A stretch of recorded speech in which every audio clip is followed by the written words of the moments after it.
Une ville disparaît en une seconde. Hiroshima, Nagasaki. Puis des simulations. Et si je te disais que l'homme le plus pacifiste du XXe siècle a posé les bases de l'arme la plus destructrice de l'histoire? Et maintenant, imagine une chose, s'il avait pu voir le futur avant tout le monde s'effondre.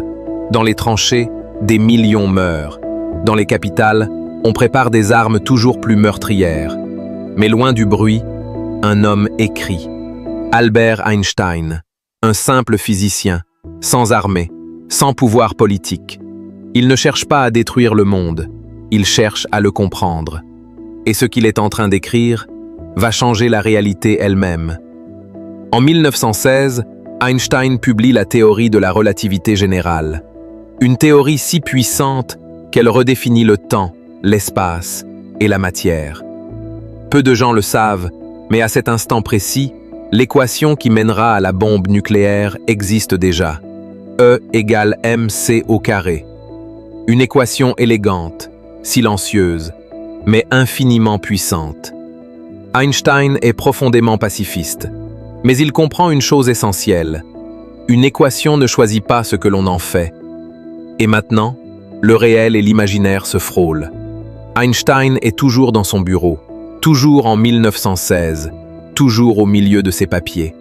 Mais quelque chose change, subtilement. Une présence, une possibilité. Et si, à cet instant précis, le futur avait choisi de lui parler? Une lumière froide envahit la pièce. Sur son bureau apparaît une machine, silencieuse, incompréhensible. Un supercalculateur quantique relié à une intelligence artificielle scientifique du futur. Ce n'est pas une arme, c'est pire. C'est une machine qui sait. Un message s'affiche. Albert Einstein, voici ce que ton génie produira. Einstein pose une question. À quoi serviront mes équations? La machine répond. Une ville disparaît en une seconde. Hiroshima, Nagasaki. Puis des simulations. Des bombes 1000 fois plus puissantes. Des océans qui s'évaporent. Une planète inhabitable. Einstein recule. Il comprend. Le futur n'est pas un avertissement. C'est une conséquence. Mais la machine ne montre pas seulement la destruction.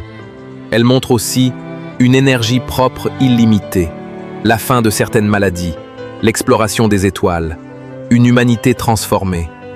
Einstein fait face à un choix impossible. Accélérer l'humanité ou la protéger d'elle-même. Est-ce que l'homme mérite ce pouvoir? Einstein ferme la machine. Il efface les simulations les plus avancées. Il garde une seule certitude. L'humanité n'est pas prête. Dans notre réalité, Einstein aidera indirectement à la création de la bombe atomique. Mais ici, il choisit le silence. Il freine le progrès. La guerre continue, mais sans apocalypse nucléaire. Le progrès est plus lent, mais l'humanité survit. Einstein devient incompris, critiqué, presque oublié, mais peut-être le plus grand sauveur de l'histoire. Et toi, si tu avais été à la place d'Einstein, aurais-tu montré au monde la vérité sur son avenir ou l'aurais-tu protégé de lui-même?